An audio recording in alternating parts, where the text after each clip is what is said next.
aquí. Yo soy María Encinas, responsable de formación en el Instituto de Formación Empresarial de la Cámara de Comercio de Madrid. Es un placer teneros a todos hoy aquí con nosotros. Este es un ciclo de webinars que está haciendo la Cámara de Comercio para apoyar a todos los que son nuestros alumnos en el centro de formación y a todas las empresas que trabajan con la Cámara y a otras empresas que nos conocen pero no han trabajado nunca con nosotros. Es un momento muy delicado en el tiempo, con muchos problemas, con situaciones muy difíciles y muy duras, y estos webinars queremos que sean un apoyo, una palanca, una serie de herramientas y de claves que les ayuden a seguir adelante como profesionales, como empresas, y que salgamos todos de esta pues reforzados. Yo les agradezco, por favor, que mantengan cámaras y micros apagados porque la sesión se va a grabar y luego se colgará públicamente, con lo cual no tenemos sus derechos de imagen, entonces preferimos que mantengan cámaras y micros apagados.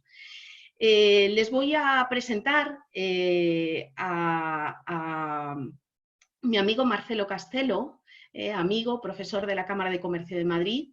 Él comenzó su trayectoria en el sector de las nuevas tecnologías durante muchos años en áreas muy pioneras. Colabora además con institutos de formación en su faceta más social. Es escritor, tiene 2 libros publicados, El cliente ha muerto, Viva el cliente, y Si lo sé no lo digo, en colaboración este último con la cadena SER. Es representado por Thinking Heads, es uno de los pensadores y desarrolladores de conocimiento de nuestro país más importantes. Lleva desde el año 2013 dedicándose a la formación en liderazgo y comunicación, que son sus áreas de especialización, y ha desarrollado la teoría de fase en materia de comunicación. Es profesor en varias instituciones, entre ellas las cámaras de comercio y entre ellas la Cámara de Comercio de Madrid, y en la actualidad está colaborando con 3 gabinetes de crisis de diferentes empresas desde el 14 de marzo y asesora a varias empresas e instituciones en cómo sobrellevar lo mejor posible estos momentos que estamos viviendo. El título del webinar de hoy es Liderazgo y comunicación para momentos de crisis, y lo afrontamos como webinario y como consultorio porque durante los 30 primeros minutos Marcelo va a abordar los puntos claves y herramientas de esta sesión, y a partir de aproximadamente las 5 pasaremos a atenderles a través del chat, donde podrán escribir sus preguntas, sus consultas, para que Marcelo pueda contestarles a todos. Quería dar especialmente las gracias a Marcelo por acompañarnos en esta fase, a todos los profesores que nos han acompañado en estos webinarios, y bueno, están ustedes en su casa. Marcelo, estás en tu casa cuando quieras, por favor. Dicen que ha caído un meteorito. También hay personas que dicen que cuando cae un meteorito hay 2 especies que tienen especiales capacidades para sobrevivir, que tienen más oportunidades, más opciones que el resto de las especies. Una de esas especies son los reptiles. Los reptiles lo que van a hacer si cae un meteorito es intentar ser lo más conservadores posibles. Lo que va a intentar es, de alguna forma, aletargarse, reducir su gasto energético e intentar que pase la catástrofe lo antes posible. Van, de alguna forma, intentar gastar lo menos posible para sobrevivir mediante la gestión de los recursos. Por contra, hay otra especie, que son los roedores, en donde son más innovadores, y se estima que ante una situación de este estilo, lo que van a hacer es buscar nuevas opciones, nuevas fuentes de alimentación, que lo que van a hacer es salir de sus entornos para buscar en otros entornos cuáles son las nuevas minas, los nuevos sitios donde se podrán alimentar. El problema es que cuando cae un meteorito ni se salvan todos los reptiles ni se salvan todos los roedores, solo se salvan una parte de roedores y una parte de reptiles. Al final de este webinar, sobre las 5:25, voy a intentar daros la estrategia que creo que es más adecuada para cada uno de vosotros. No me gusta dejar solo las preguntas, sino también intentar dar algunas respuestas. Sobre las 5:25, cuando esté finalizando el consultorio, os diré cuál, a mi juicio, sería la mejor estrategia individual para cada uno de vosotros. Muchísimas gracias, María, y muchísimas gracias a todas las personas de la Cámara de Comercio de Madrid por permitirme estar hoy aquí intentando aportar un minúsculo, absolutamente insignificante grano de arena para intentar ayudar a las empresas y a los empresarios a gestionar de la forma menos mala posible una situación tan atípica. Y a todos vosotros os agradezco también vuestra presencia aquí, pero sobre todo os felicito por vuestra presencia aquí. Y por supuesto no porque estéis con nosotros, os felicito porque si estáis aquí, entiendo que es porque estáis preocupados de gestionar lo urgente. Y eso significará, o por lo menos os deseo que signifique, que lo importante, es decir, vuestra salud y la salud de vuestra familia más próxima y de vuestros allegados, está a salvo en este momento. Así por lo menos os lo deseo. Como decía María, el esquema va a ser un esquema de consultorio muy simple, en donde, aunque yo doy formación de muchas horas y de días y semanas sobre temas de liderazgo y de comunicación, en este caso solo voy a hablar durante 15-20 minutos de 7 principios que he intentado sacar de los gabinetes de crisis en los cuales estoy inmerso desde el día 14 de marzo y de las decenas de llamadas que he tenido por parte de exalumnos, de clientes, para intentar ayudarles en la gestión de su crisis particular. No intentaré dar ningún tipo de esquema muy profundo desde el punto de vista intelectual, sino simplemente unos parámetros, porque creo que lo más importante vendrá después, justamente, que son vuestras preguntas a las cuales intentaré arrojar, en la medida, obviamente, de mis muy limitadas capacidades, algo de luz si soy capaz. Y vamos a entrar ya. Es importante entender que en un escenario tan único como el que tenemos, lo que tenemos que hacer es ser capaz de utilizar todos los recursos que tenemos a nuestra disposición. Y hay un recurso, hay una herramienta que es la más importante que tenemos los seres humanos para ser capaces de hacer cosas que a priori pueden parecer imposibles. Y esa herramienta es la cooperación. O dicho de otra forma, no es momento de lobos solitarios. En una crisis de este estilo tenemos que entender que para salir de ella vamos a tener que unir nuestras capacidades, nuestras ideas, nuestras formas de ver la situación con otras personas para complementarnos y para poner justamente esa herramienta que es la cooperación a nuestro servicio. Por lo tanto, el primer paso que deberíamos hacer es crear un gabinete de crisis. Un gabinete de crisis que, bueno, si queréis después profundizamos más en lo que debería de ser un gabinete de crisis, pero a nivel muy básico os diría que no deberían de ser más de 4 o 5 personas y esas 4 o 5 personas tienen que tener unas consideraciones. Primero, tienen que ser personas que estén en ese gabinete de crisis que tengan estas características. Tienen que ser personas analíticas, capaces de llegar a conclusiones y no bloquearse con los datos. Esas personas que de alguna forma se bloquean con la información porque le dan demasiadas aristas o ven demasiadas aristas, le dan demasiadas vueltas a las cosas, no son adecuadas para los gabinetes de crisis. Tienen que ser personas analíticas, pero con la capacidad de llegar a conclusiones, de asumir el error y la equivocación. Segundo, debe de haber personas también con capacidad imaginativa, con capacidad de creación. Decía Einstein que en momentos de crisis solo hay una cosa más importante que el conocimiento, que es la imaginación. Si estáis en una crisis, deberíais poner la imaginación al servicio de ese gabinete. Y la tercera, obviamente, deberían de ser personas que tengan credibilidad interna. No tienen por qué ser todos directivos de las organizaciones. En general, la persona más importante de la organización debería estar en el gabinete de crisis, pero no se trata de hacer un gabinete paritario y que estén todos los directores de todos los departamentos, sino las personas adecuadas para pilotar esta situación. Y una característica singular que siempre trasladamos en mi equipo a este escenario es que en todos los gabinetes de crisis tiene que haber una figura que es la que se denomina el 10º hombre. ¿Qué es el 10º hombre? Una figura siempre es mejor que sea externa, no tiene que ser un profesional, pero siempre es mejor que sea externa, que ponga encima de la mesa los temas más delicados y que además tenga la capacidad de alguna forma, ser tremendamente crítico antes de sacar una idea fuera del gabinete de crisis. El 10º hombre no es el abogado del diablo. El abogado del diablo solo juzga las cosas que le ponen encima de la mesa. El 10º hombre es aquel que pone temas delicados que no se ponen y que deberían de ponerse porque están subyacentes. Por ejemplo, ¿cuándo vamos a hablar del ajuste salarial de los directivos de la organización?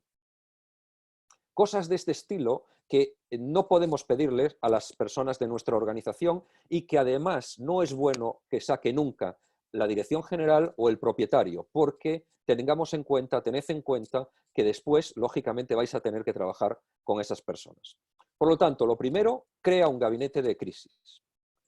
Lo segundo, es absolutamente fundamental tener claro que no decir nada, no comunicar, es una forma de comunicación.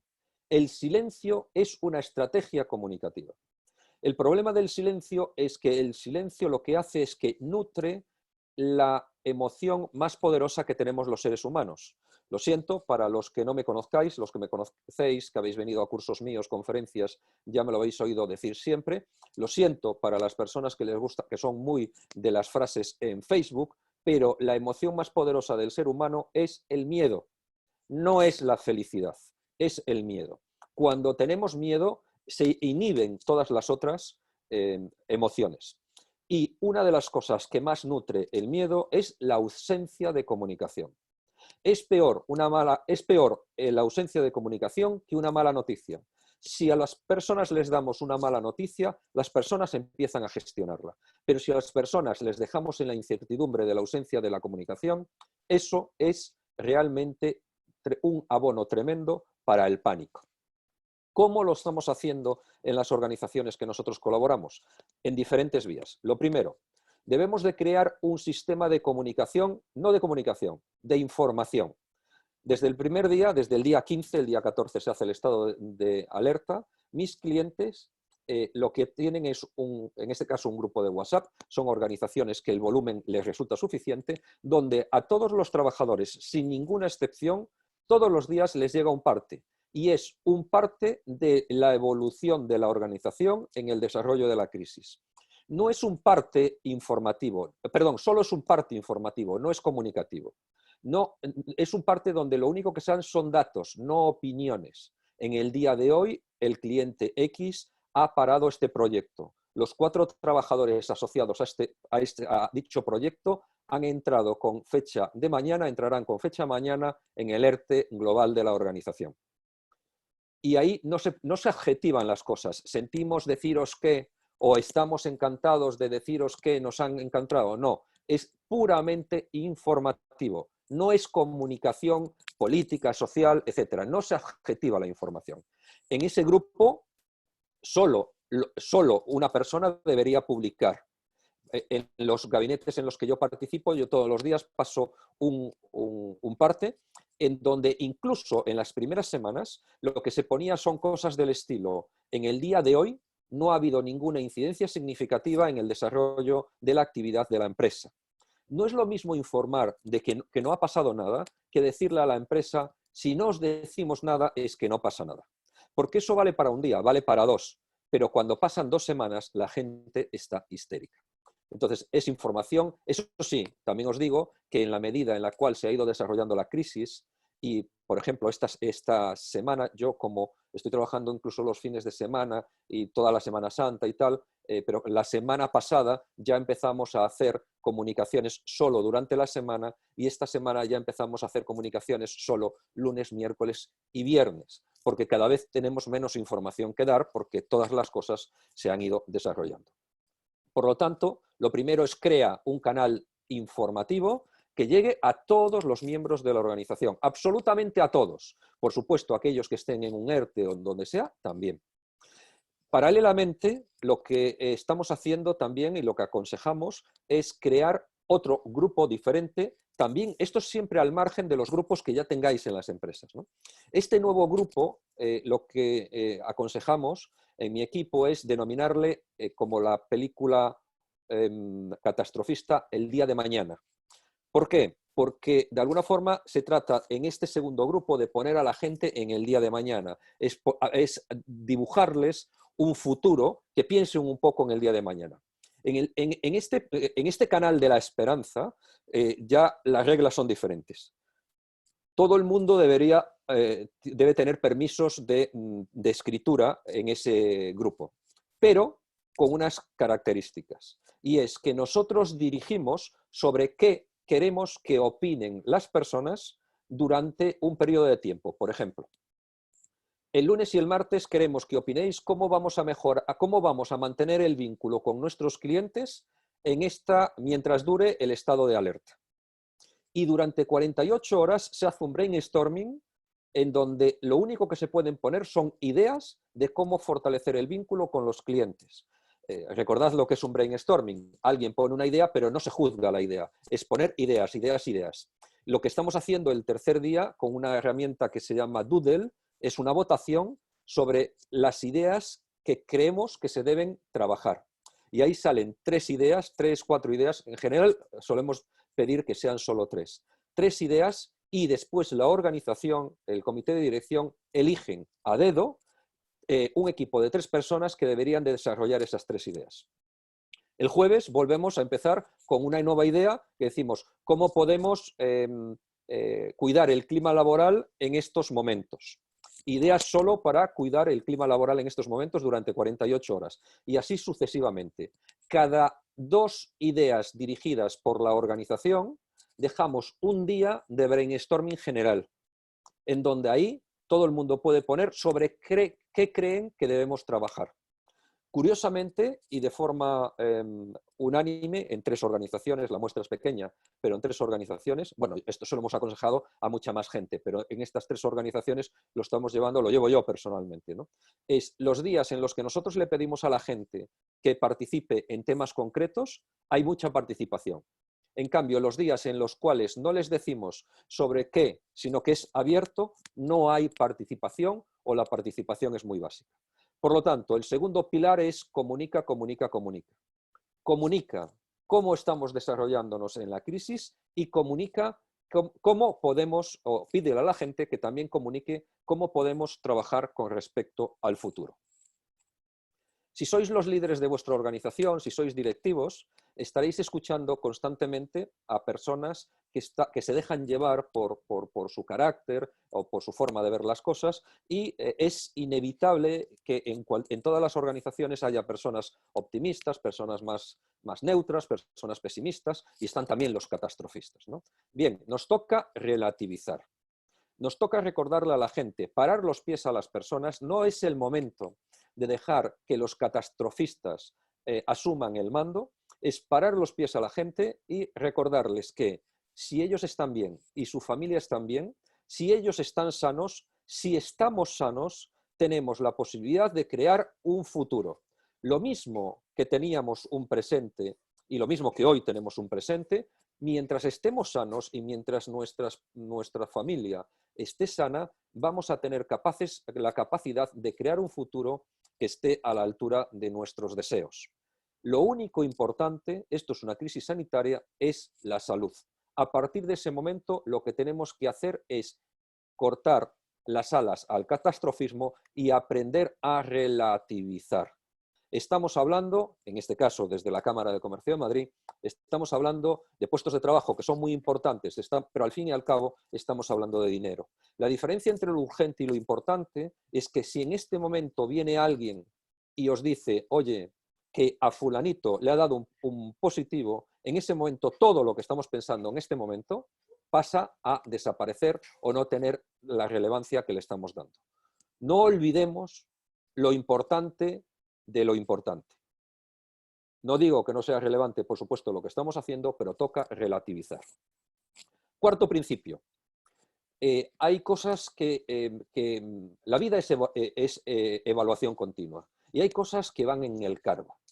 Si nosotros estamos en el ojo del huracán, si nosotros estamos en el vórtice de la tormenta, tenemos que ser plenamente conscientes que todos los ojos, si somos líderes de una organización, están sobre nosotros. Siempre los ojos están sobre nosotros porque efectivamente la vida es evaluación continua. Pero en medio de una tormenta, los ojos están centrados directamente en los empresarios y en los directivos. Y si nosotros, como trabajadores, como empleados de una organización, vemos el pánico o las dudas en los ojos de los directivos o de los propietarios, eso va a generar mucho más pánico en la tropa. O dicho de otra forma, lo siento mucho, pero no es el momento de las dudas. Lo siento mucho, pero no es el momento del temor. Por supuesto que en el comité de crisis puedo dudar, y no digo en mi casa. Pero una vez se toma una decisión, uno tiene que tener la capacidad de llevarla adelante. Dudar es humano.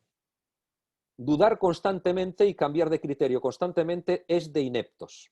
Y es una cosa que tenemos que entender. Si estamos constantemente cambiando de criterio, es simplemente que no somos las personas adecuadas para estar en este comité de crisis. En los comités de crisis se tienen que sentar las personas que se tienen que sentar y después tienen que tener la capacidad de llevar esto a cabo. Es decir, tenemos que asumir el liderazgo, tenemos que parar a las personas, hay que tener mucha empatía, pero desde la empatía hay que parar a las personas y recordarles que no es el momento del individuo, es el momento del clan, de la tribu, del grupo, de la sociedad. Hay momentos en los cuales a las personas hay que decirle, mira, perdona, no es tu momento. Entiendo lo que me quieres decir, pero este no es el momento ni que haga excepciones. Es el momento que te pongas a trabajar en equipo con tus compañeros y que lleves las cosas a cabo. Ayer hacíamos con mi equipo esto exactamente en un hospital, cuyo nombre no quiero acordarme. Y parece ser que hay personas que se niegan de forma sistemática, los que están en la segunda línea, a atender a personas que están diagnosticadas con COVID-19. Y entonces me preguntaban cómo proceder en este caso. Yo se lo decía con toda transparencia. Mira, hay personas que nos puede llevar un poco más de tiempo adaptarnos a determinadas situaciones e incluso a gestionar el miedo. Y hay que dar un poquito a lo mejor de margen a la gente. Pero hay un momento que para hacer lo que hay que hacer, habrá que decir lo que hay que decir. Y hay un momento en donde a un sanitario hay que decirle, mira, tú eres sanitario, tu trabajo es en este momento absolutamente determinante. Si no eres capaz de gestionar tu miedo, tendrás que pedir una baja, pero tienes que estar en la trinchera lo mismo que tus compañeros. Por lo tanto, hay que asumir el liderazgo. ¿Qué tipo de liderazgo? ¿Qué estilos de liderazgo? Hay 6 estilos de liderazgo que la comunidad aceptamos como los 6 estilos del liderazgo, pero yo creo que hay que gestionar o jugar con 3 principalmente en un escenario como el que tenemos. El primero, y estando entre empresarios y directivos como estamos en este momento, tengo que decirlo con toda claridad, esta no es una crisis económica, es una crisis sanitaria de salud pública, que obviamente desencadena en una crisis económica brutal, pero se desencadena detrás de una crisis sanitaria. Lo primero es tener claro el liderazgo afiliativo. El liderazgo afiliativo es el que pone a las personas, la salud de las personas, por delante de cualquier otra consideración. Si vuestro equipo, si vuestros trabajadores ven que ponen la salud de algún trabajador en riesgo única y exclusivamente por beneficio económico, no beneficio, aunque solo sea por el tema del mantenimiento del puesto de trabajo, eso va a tener un coste presente y futuro en el liderazgo de esa persona y en la relación dentro de esa organización. Por lo tanto, lo primero es el liderazgo afiliativo, las personas por delante de todo. Lo segundo es que es el momento del liderazgo, como suena, coercitivo, del ordeno y mando. Ponemos a las personas por delante, pero después se acabaron las asambleas.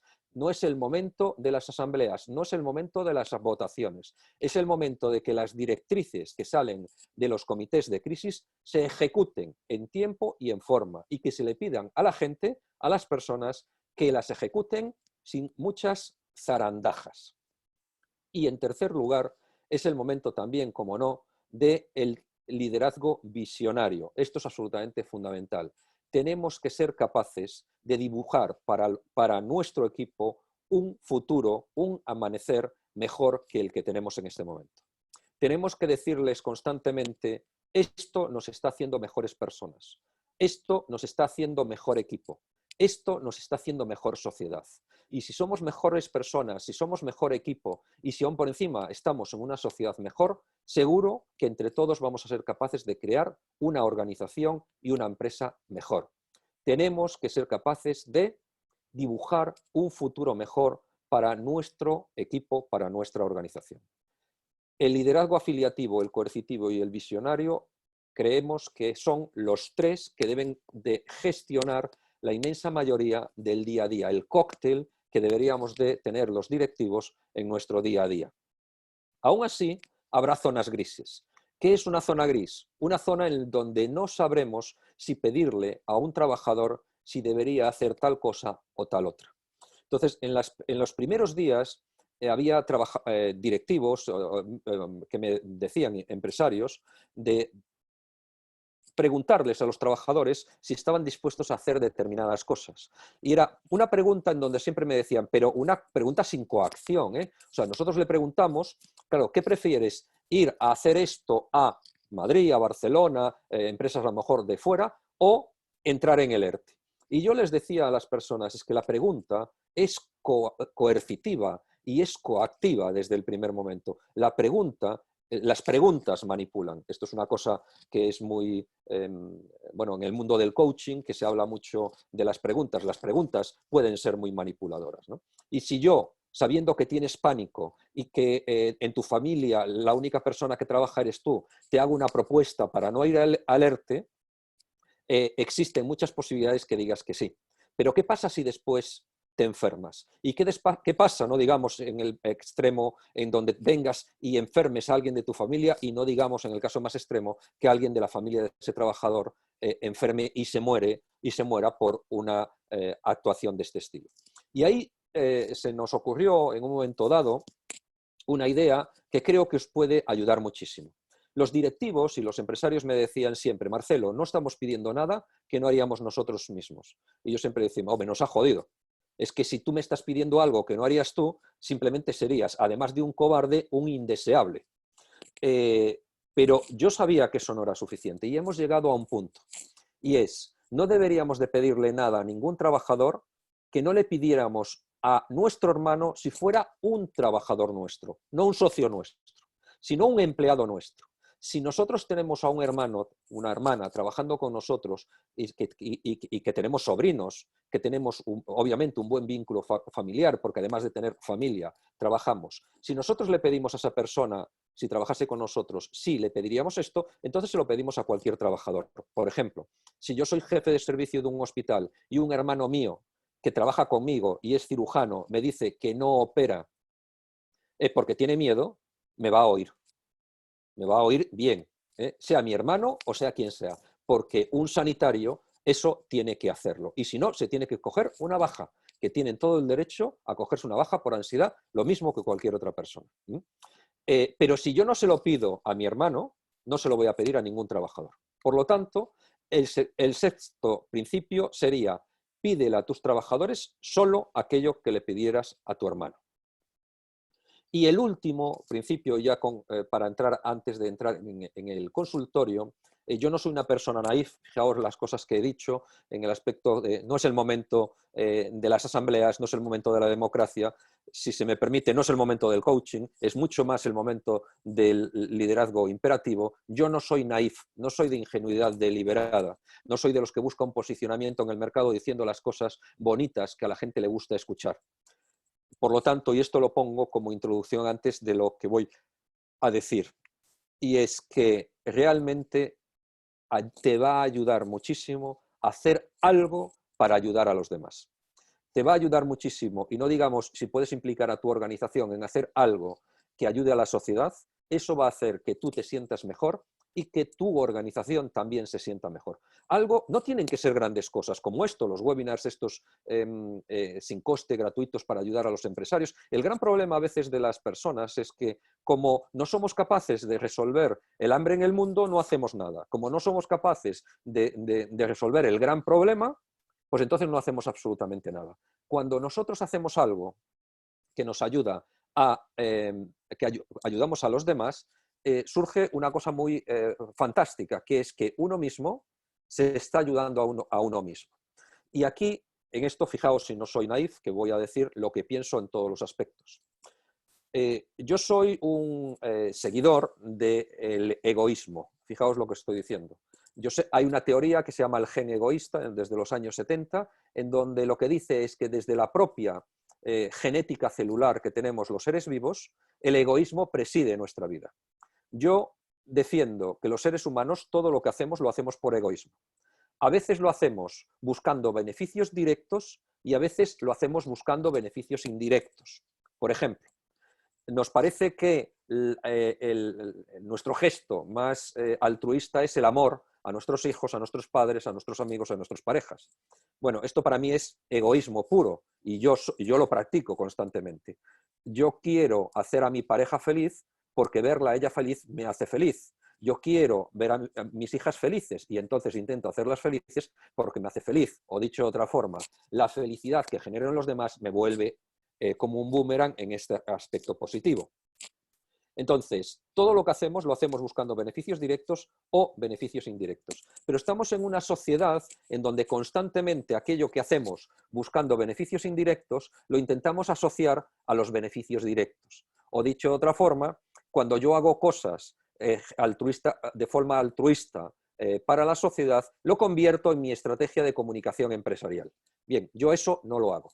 Y mi equipo, desde el primer momento, Elena, Cristian y yo, tuvimos un debate, una deliberación sobre este tema y unánimemente llegamos a la conclusión de que todos los webinars como estos que estamos haciendo, que llevamos hecho decenas, después de esto a las 6:30 tenemos otro con organizaciones de provincias y ayer tuvimos uno con un hospital y estamos haciendo varios en hospitales, os metéis en nuestras redes sociales y veréis que no hay ni una sola referencia a esto. Obviamente la institución lo tiene que hacer porque tiene que hacerlo llegar, es decir, la Cámara de Comercio está obligada a hacerlo para que vosotros lo sepáis. Pero nosotros no lo convertimos en nuestra estrategia de comunicación. Fiamos nuestros beneficios justamente en la búsqueda de beneficios indirectos. Es una estrategia también de comunicación como cualquier otra, pero quiero transmitiros simplemente que hay otra manera de hacerlo, es lo que quería decir. Y por lo tanto, el séptimo punto es ayuda a los demás. Haz algo para intentar sentir que eres útil a los demás buscando no tu beneficio directo, sino la sensación de que en estas circunstancias yo he hecho algo por los demás. Aunque fuera pequeño, pero lo he hecho algo. Y a partir de este momento, María, cuando queráis, si hay alguna preguntita por ahí, pues podemos empezar ya en el consultorio. Sí, pues Marcelo, he ido poniendo en el chat que, bueno, pues que pueden ya empezar a hacer las preguntas que... Mira, ya nos llega la primera pregunta, Marcelo. Nos dicen, ¿qué opinas de si quieres que algo no llegue a ningún sitio, crea una comisión? Se hace muchas veces. Sí, sí. Esto es una cosa que se hace muchas veces. Por eso lo primero es crea un gabinete de crisis y lo segundo, ¿qué es? Comunica, comunica, comunica. Si tú creas un gabinete de crisis y lo único que haces es que anuncias que has creado un gabinete de crisis, no pasa nada. Si todos los días, o si pasa algo, que es nada, has creado una comisión. Si todos los días irradias información y hay un parte, recordad que has dicho un parte informativo, cosas que tengan un impacto en el día a día de la organización. No es comunicación social, no es qué pena que nos ha caído este proyecto, es información específica de la organización. En muchas ocasiones se hacen ese tipo obviamente, de comisiones para sepultar las cosas. Mira, también nos preguntan,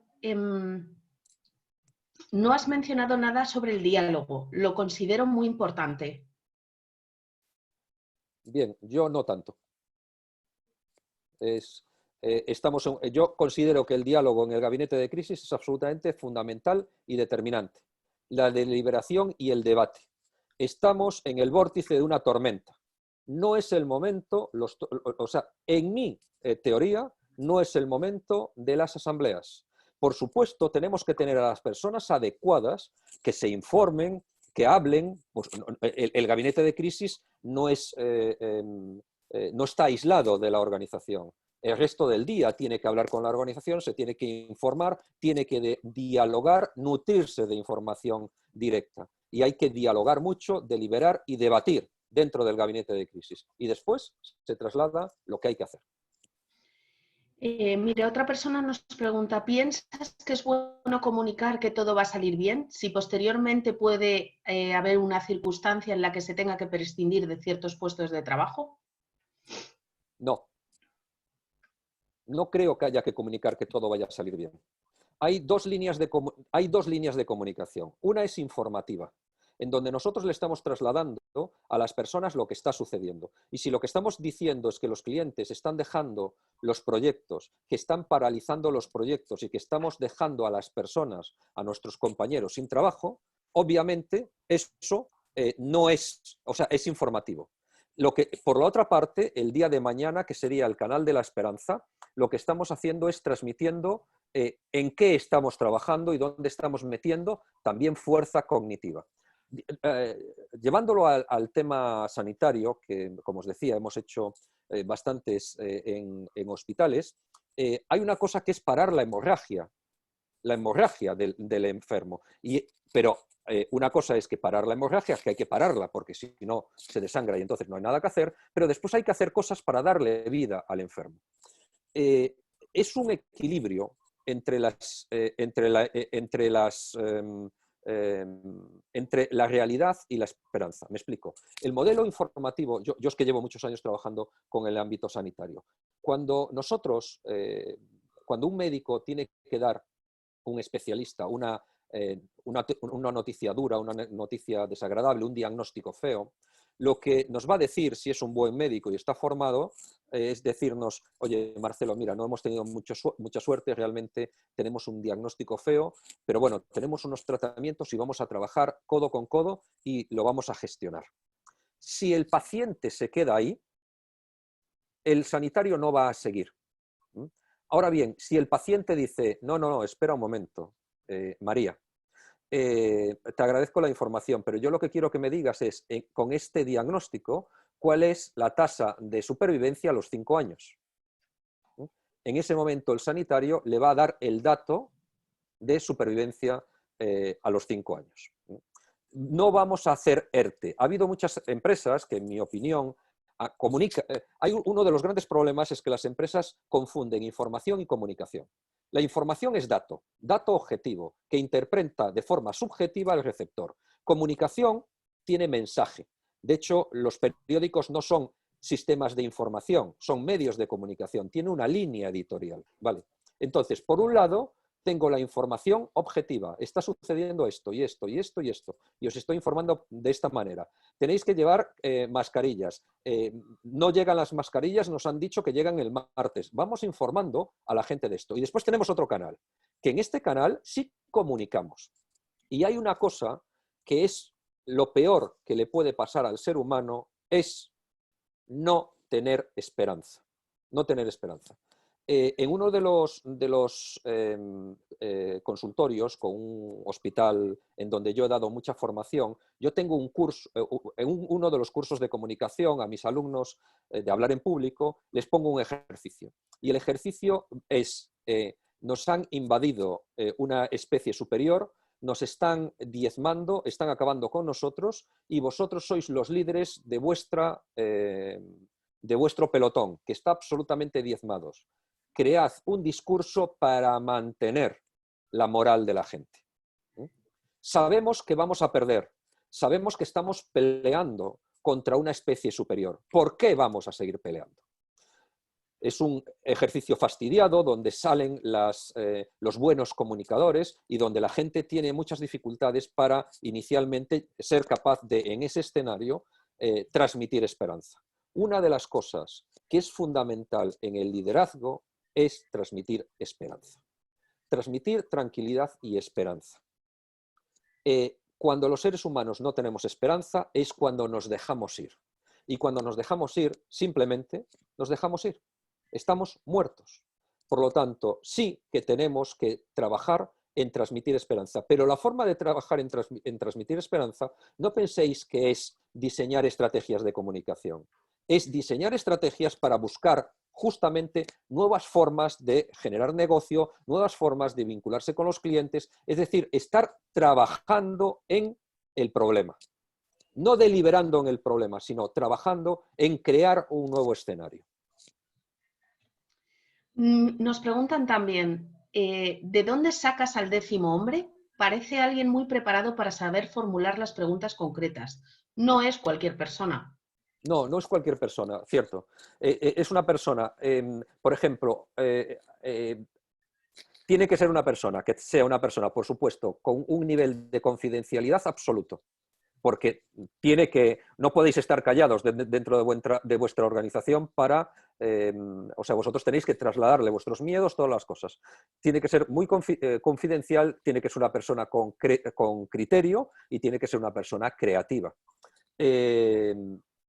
Yo lo que aconsejo a la gente es que busque, no en la competencia, pero los directivos, los empresarios, podemos conocer a María, una María, que sea de otra organización. Una cosa, que no sea proveedor vuestro, porque en alguna ocasión me han llamado para preguntarme si el asesor externo de contabilidad o de seguridad de LOPD y estas cosas, que conoce muy bien la organización, sería una buena figura. No, porque es un proveedor vuestro. Tiene que ser una persona libre. Hablando en plata, tiene que ser una persona que en cierta medida no les preocupe enviaros a tomar viento. Tiene que ser una persona, ¿y dónde? Pues buscarla. O sea, mirad en vuestro entorno estas personas. Vosotros tenéis en vuestro entorno personas que podrían hacer esto. Que aunque no sean profesionales, que aunque no sean que no sepan nada de vuestra organización, fantástico. Que no sean de vuestro sector, mejor que mejor. Tiene que ser una persona externa. No es sencillo. Nos preguntan, gracias por ser tan conciso y educativo. ¿Qué sucede cuando este meteorito cae en una empresa donde no hay una política en comunicación interna? Bien. Tenemos varias opciones. Primero, todos somos líderes. Absolutamente todos. Mira, la persona que está haciendo esta pregunta, lo primero que a mí me gustaría que interiorizase es que tú eres una persona absolutamente libre y que puedes tener la obligación de gestionar tu propio liderazgo, tu autoliderazgo. Si tú crees que la organización no lo está haciendo bien, lo primero que tenemos que hacer es justamente ir a decírselo. Con educación, con cortesía, buscando la forma adecuada. Mirad, os he dicho una cosa que es muy importante, que es que el miedo es la emoción más poderosa de los seres humanos. Pero hay una cosa que no os he dicho, que es tan importante como la siguiente, como esta, que es valentía y cobardía son comportamientos. Yo no puedo decidir lo que siento, pero sí puedo decidir cómo me comporto. Entonces, yo tengo en este momento, es el momento del coraje, es el momento de la valentía, es el momento de hablar con tu jefe, sentarte y decirle, mira, María, de verdad, sabes lo que te aprecio, pero yo creo que deberíamos hacer algunas cosas que no estamos haciendo. Y se lo decimos. Y ya está. Y se lo decimos. Y ahí pueden suceder muchas cosas, lógicamente, ¿no? El otro día le decíamos a una persona que me ponía cosas más o menos similares, ¿no? Y yo le preguntaba, ¿cuál es tu criterio de valoración sobre ese equipo directivo antes de la crisis? ¿Bueno o malo? Y esta persona decía, malo. Una de las cosas que tenemos que entender es que en este momento, ¿sabéis cómo vamos a gestionar la crisis? Dependiendo de nuestra credibilidad previa.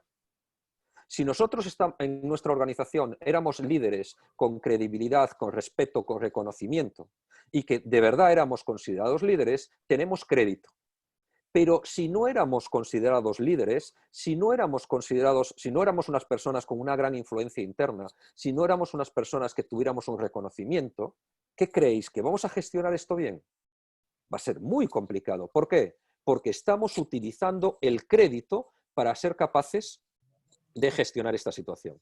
Mirad, hay preguntas que a veces salen, que no sé si ha salido alguna pregunta política por ahí, María, pero hay un pequeño reto que yo hago con estas cosas. Yo no os puedo decir por vuestras preguntas a quién habéis votado, pero sí os puedo decir por vuestras preguntas a quién no habéis votado. Se ve la diferencia, ¿no? Entonces, ¿cómo estamos valorando a nuestro gobierno? Pues es muy simple.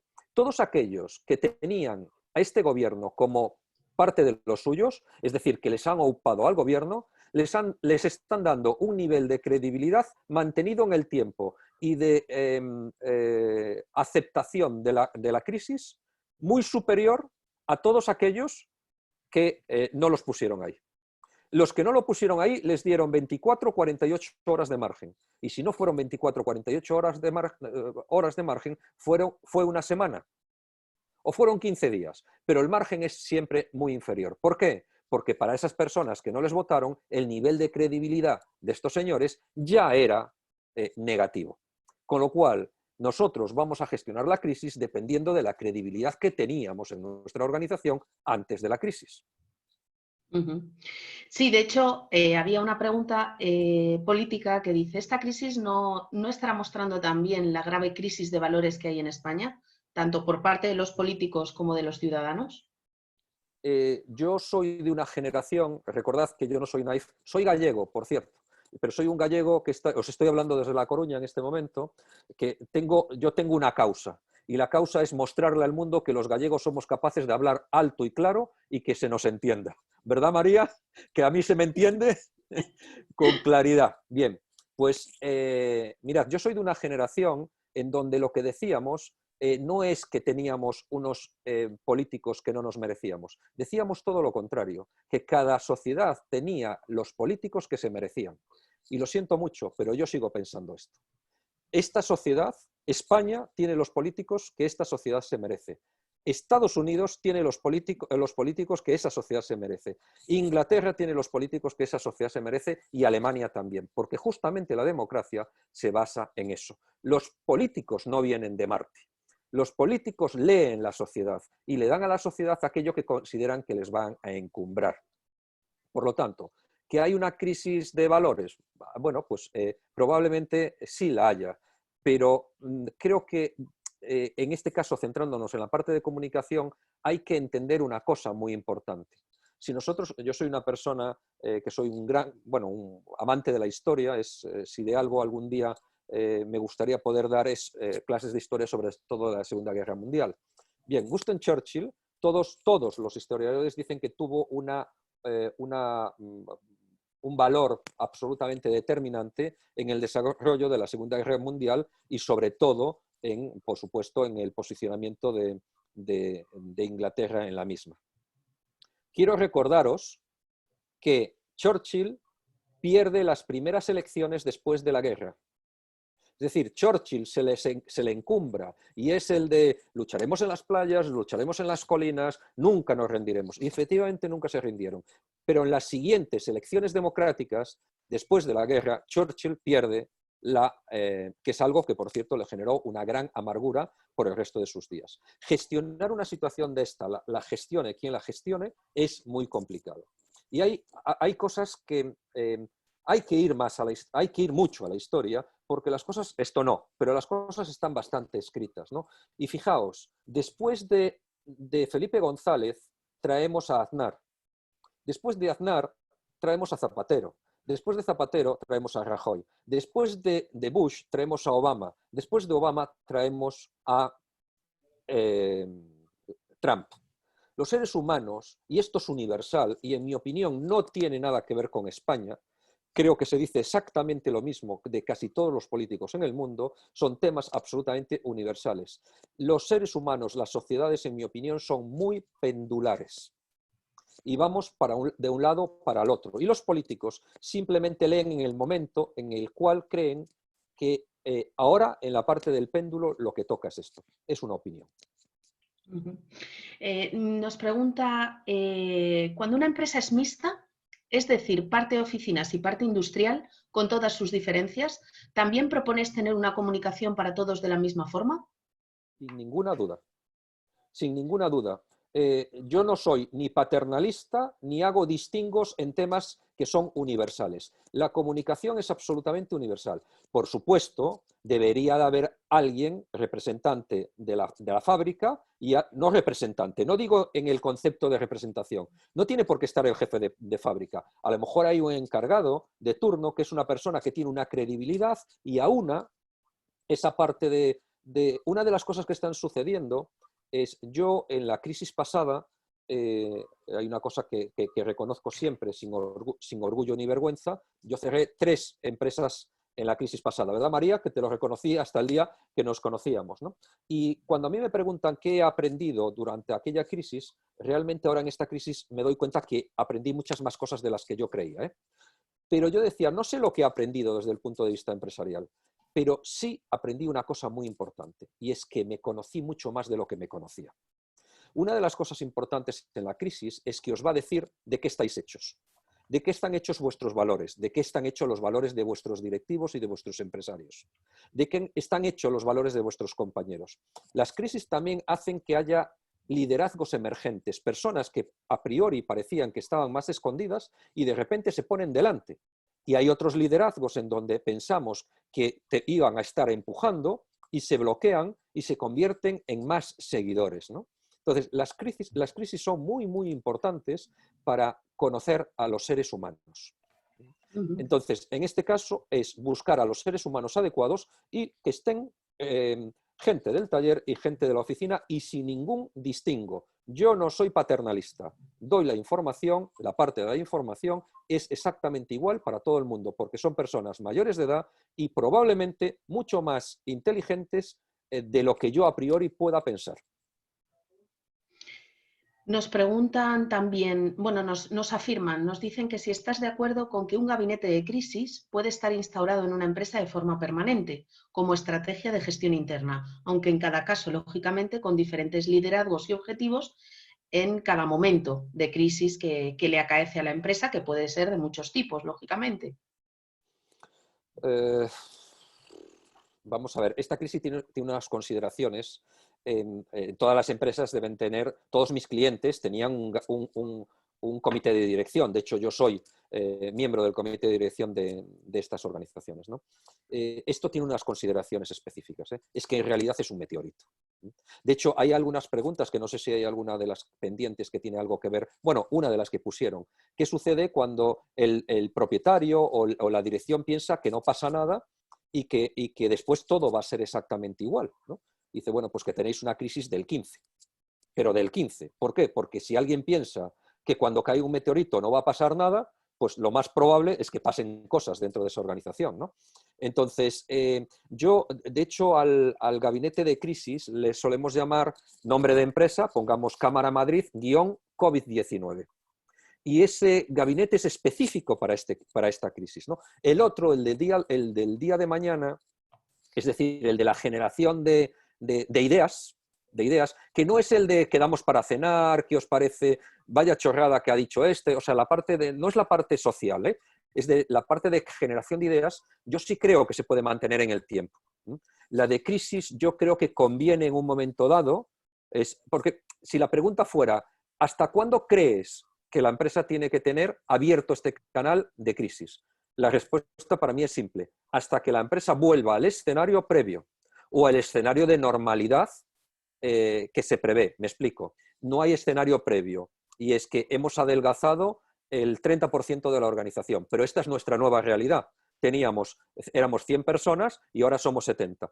Pero en el momento en que ya tengamos la inercia, esté la gente fuera del ERTE, etcétera, yo esto lo eliminaría, porque creo que también es bueno transmitir justamente ese mensaje de ¿veis cómo lo lográbamos?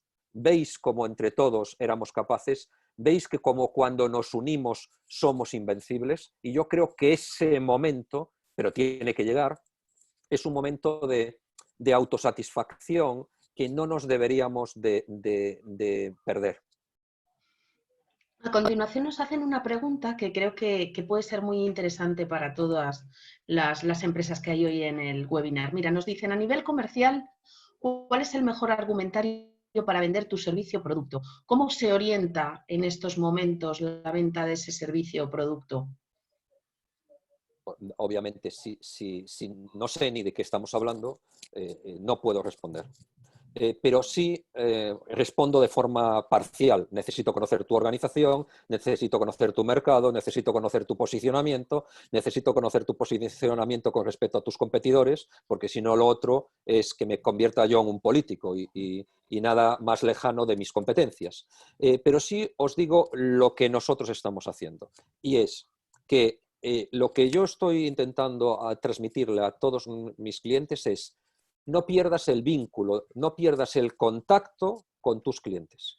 Busca la forma constante constante no quiere decir todos los días, ¿no? Pero sigue informándoles, sigue transmitiéndoles, pregúntales cosas también personales. O sea, busca, justamente es parte del día de mañana, cómo mantenemos el nexo de unión con nosotros. Fijaos lo que ha hecho la Cámara de Comercio de Madrid, que lo que tienen de tontos les hace buena falta. Lo que buscan es un esquema de ayudar a las personas pues a través de liar a personas como yo que creen que os pueden aportar un plus. De esta forma, lo que están haciendo es manteniendo el vínculo con vosotros. Y en este momento no os están vendiendo nada, pero mantienen el vínculo. Haced lo mismo, buscar la forma de no desaparecer. A mí lo que me parece es muy cercano al suicidio el hecho de pensar: bueno, pues nada, cierro mi empresa el día 16, creo que fue, el 16 de marzo, y cuando abra vuelvo a llamar. Y dice: oye, que ya estoy aquí otra vez. Oye, que es que a lo mejor te han comido la tostada, ¿eh? O sea, buscad cosas de mantener el vínculo con ellos. Y la estrategia siempre es la misma. Haced muchas cosas. No es tanto buscar el tema de la gran idea, sino haced cosas, probad, hacer y probad. Y María, no sé si hay más preguntas. Sí, hay un montón de preguntas. Todavía tenemos un par de minutos. Si quieres, Vale, te lanzo la última, venga. ¿vale? Y Bueno, un par mira, de a la ellas. hora, vale, un par de ellas. A la hora de hacer funcionar una organización en situación de crisis, pongamos teletrabajo, donde ves el equilibrio entre el control y confianza en la responsabilidad de cada persona. Imagino que mucho debe de estar trabajando previamente. Sí, sin duda. Hoy les decía, riéndome, hoy acabé el último gabinete de crisis a las 2:30 del mediodía, ¿no? Y les decía a estos, concretamente, vosotros también lo habéis dicho: antes pensabais que no podíais trabajar más, ¿eh? ¿Veis cómo siempre se puede trabajar más? Porque estamos, o sea, ¿quién no está trabajando? O sea, mira, María se parte, ¿no? Dice: y antes decías que trabajabas mucho, joder. O sea, una de las cosas que aprendí en la crisis del 2008, que a mí me llevó en el 2012, fue que me fastidió mucho y lo aprendí para el resto de mi vida. Dice: joder, antes estaba bien y no sabía que estaba bien. Esto no me vuelve a pasar. Yo cuando estoy bien voy a saber que estoy bien, ¿no? Entonces, fijaos si somos capaces de trabajar más. Dice: yo me desmayo todos los días en cama. Estamos trabajando como absolutos salvajes. ¿Por qué? Porque tenemos miedo y porque estamos luchando y estamos buscando soluciones imaginativas o no, pero para lo que estamos haciendo, ¿no? Perdón, la pregunta era, es que me he perdido. Sí, mira, nos decía que ¿dónde ves el equilibrio entre el control y confianza en la Vale, sí. responsabilidad de cada persona? Vale, bien. Entonces, el tema es que una de las cosas que hay en el teletrabajo, que también lo decía en este comité de crisis, en donde obviamente hay una parte de la empresa teletrabajando, y decía, es que tenemos que tener indicadores que nos permitan tener toda la información que necesitamos para medir a la gente. Y yo les decía: nos ha jodido. Dice: es que aceptar el teletrabajo significa que incluso sin esos indicadores, lo aceptes o no lo aceptes. Si tienes esos indicadores, está chupado. Pero es que no en todos los trabajos podemos tener esos indicadores, ¿no? Siempre hay un resultado del trabajo, pero no siempre es tan fácil medirlo. Entonces, hay cosas que yo creo que han venido para quedarse. Yo creo que en no mucho tiempo la parte del teletrabajo va a ser parte, va a haber algo incluso legislado a favor del trabajador, en donde unas horas el trabajador pueda teletrabajar. O sea, es una cosa que me parece que sucederá en no mucho tiempo, ¿no? Entonces, si nosotros tenemos indicadores, es muy bueno, pero yo creo que deberemos aceptar algo que hemos aceptado en esta crisis, y es delegar la responsabilidad en las personas en los que se pueda hacer. Le hemos hecho una consultora a una empresa grande del País Vasco que es de fundición, y la gente del taller que hace calderos no puede teletrabajar, ¿no? Pero yo creo que vale la pena aprender sobre la marcha y gestionar cosas sobre la marcha, porque cada vez más este tipo de herramientas van a ser parte del clima laboral y van a tener parte en el peso en el salario emocional que le podamos dar a nuestros trabajadores. O dicho de otra forma, sin caer en ningún extremo, probar creo que es bueno. Creo que es muy bueno para las organizaciones, porque además el hecho de que donde se pueda contratar a personas que ellos mismos tengan sus ordenadores y tal, incluso puede ser, por lo menos se gasta menos luz, o sea, hay muchas cosas que son positivas del teletrabajo, ¿no? Entonces yo os animaría en ese aspecto, con control o con una parte de control, pero también sin una parte de control, a ser valientes y a probar en eso. Yo creo que os irá bien en general. La última pregunta.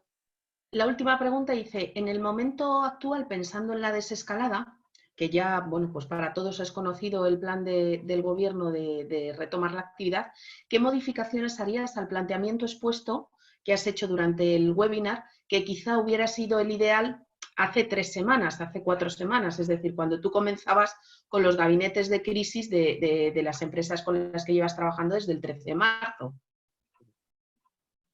¿Qué cambios haría con respecto a esto? Sí, es decir, ahora ya tenemos otro escenario. Hoy mismo Sí. sabemos que el lunes ya empiezan varios sectores de actividad, que el siguiente lunes empiezan otros, así hasta prácticamente que esté la totalidad de la actividad en marcha casi en la segunda quincena de junio, ¿no? Si todo va bien, si no hay repuntes, si no hay que dar algún paso para atrás o quedarnos un poco más parados. Con el escenario actual, ¿modificarías alguno de los puntos que hemos visto esta tarde? ¿El orden? ¿Eliminarías alguno o no? ¿Lo enfocarías de otra manera al No, final? no, yo creo que esto sigue siendo exactamente lo mismo. O sea, hay cosas en las que nosotros estamos trabajando con estos clientes para la desescalada, y hay exactamente lo mismo. Es decir, esto que vamos a pedir a los trabajadores a partir del lunes, o a algunos trabajadores, o del 11 de marzo, se lo vamos a pedir a nuestro hermano, sí o no. ¿Cómo vamos a hacer los turnos? Bueno, todo este tipo de cosas son exactamente iguales. El afiliativo, poner a las personas por delante, el coercitivo, no son momentos de tantas consultas o de tantas bueno, sí, asambleas, ¿no? Y, por supuesto, ser capaces de transmitir la parte visionaria. Solo hay determinadas cosas que tienen que ver con el negocio, en donde sí yo he estado trabajando con estos clientes, que es en la búsqueda de nuevas oportunidades. Pero entiendo que en eso estáis todos, ¿no? O sea, ¿qué Desde luego. mercados, qué nuevas actividades podemos estar haciendo que nos ayuden a posicionarnos en el mercado? Yo en el año 2005 yo monté una empresa que se llamaba Training Channel, en donde desde el año 2005 hasta el año 2012 probablemente fui de las personas que más webinars hizo en España. Bueno, probablemente no, seguro, porque yo hacía webinars con una herramienta que se llamaba Webex en aquel momento, que no era de Cisco todavía, después se la compró Cisco, después trabajaba con Conet, pero en el año 2005, cuando le decías a alguien que ibas a hacer un webinar, la gente te decía, ¿qué es esto? Y ahora hemos tenido que volver a sacar ese tipo de cosas. El trabajo en el futuro, obviamente, es parte, o debería ser parte, de las cosas que han salido del día de mañana. ¿Qué escenarios nuevos vamos a crear, ¿no? Ahora, todo este tipo de cosas de seguir comunicando, seguir relativizando, asumir el liderazgo, todo esto yo creo que sigue siendo lo mismo. Creo que lo que está hablando esta persona es más de la búsqueda de negocio, que debería ser consecuencia, repito, del trabajo del gabinete de crisis y sobre todo de la parte esta del día de mañana. Y quiero Muy bien, acabar, sí. María, antes de que nos despidamos respondiendo un poco al compromiso que tuve al principio de qué deberíamos de ser, más bien reptiles o más bien roedores. Es decir, qué deberíamos de ser dentro de nuestras estrategias empresariales, que a lo mejor también está enlazado con lo que esta persona pregunta, debemos de ser más bien conservadores o debemos de ser más bien innovadores. Y para esto la respuesta es mucho más simple, en mi opinión, de lo que pueda parecer. Una crisis es una travesía del desierto, es decir, tenemos que pasar un escenario en donde nos vamos a dejar sudor, esfuerzo, energía, etcétera, porque pensamos que hay, después de esa travesía del desierto, un destino mejor. Puede ser un paraíso, puede ser un oasis que nos permita ir hacia otro destino. Entonces, teniendo en cuenta que una crisis es una travesía del desierto, las crisis se gestionan dependiendo del tamaño de la joroba. Y si tú tienes una joroba lo suficientemente cargada de recursos, de agua, de líquido elemento, es muy interesante ser innovador. Ahora bien, si tu joroba es escasa, si tu joroba solo llega para las nóminas con las justas del mes que viene, entonces probablemente toque ser conservador.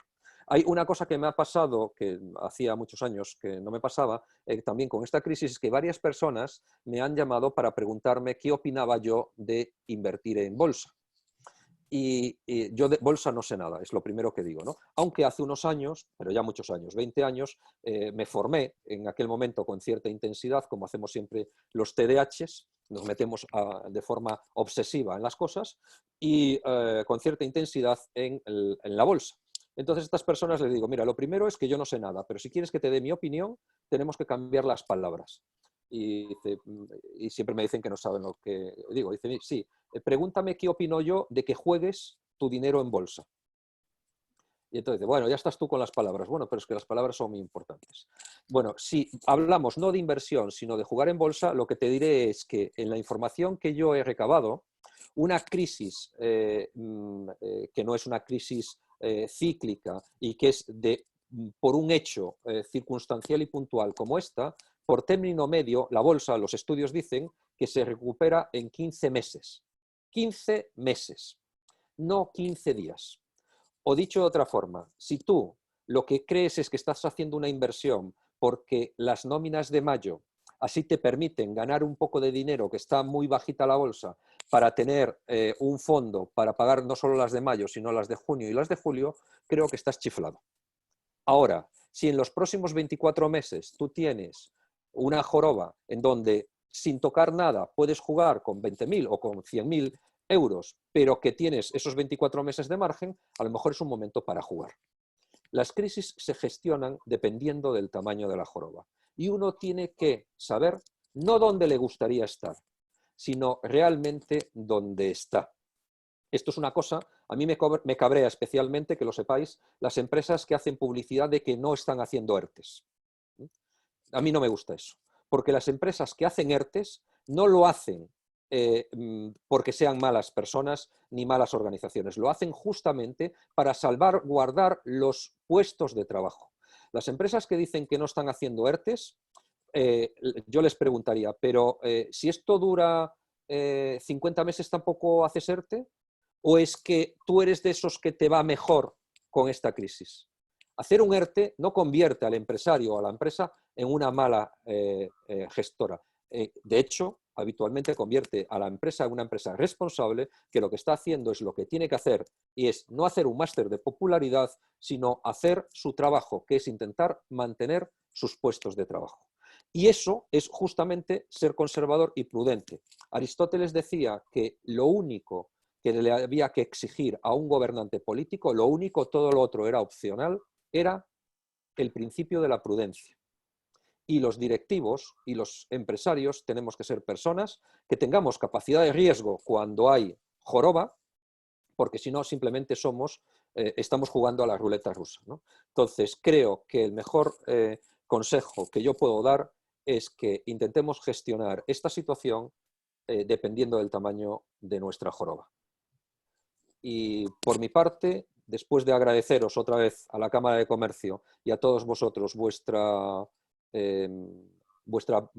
tiempo, me despido. Muchísima fuerza y muchísima esperanza para seguir luchando. Mientras estemos sanos, tenemos la posibilidad de crear un nuevo futuro. Muchas gracias, Marcelo. Te están dando las gracias todos a través del chat. Ha sido una tarde fantástica.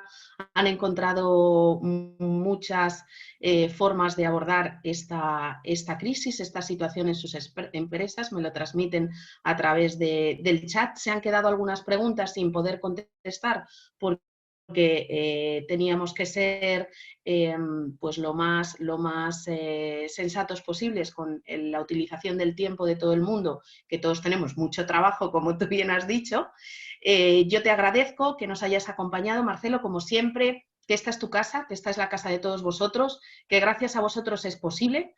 Y bueno, informaros de que el día 19 de marzo damos comienzo un curso de la mano de Marcelo y mañana os enviaremos información porque en todos estos temas se profundizará y se abordarán otros muchos relacionados tanto con el liderazgo como con la comunicación. Entonces espero veros muy pronto. Muchas gracias, reitero, y nos vemos en la próxima. Un abrazo grande.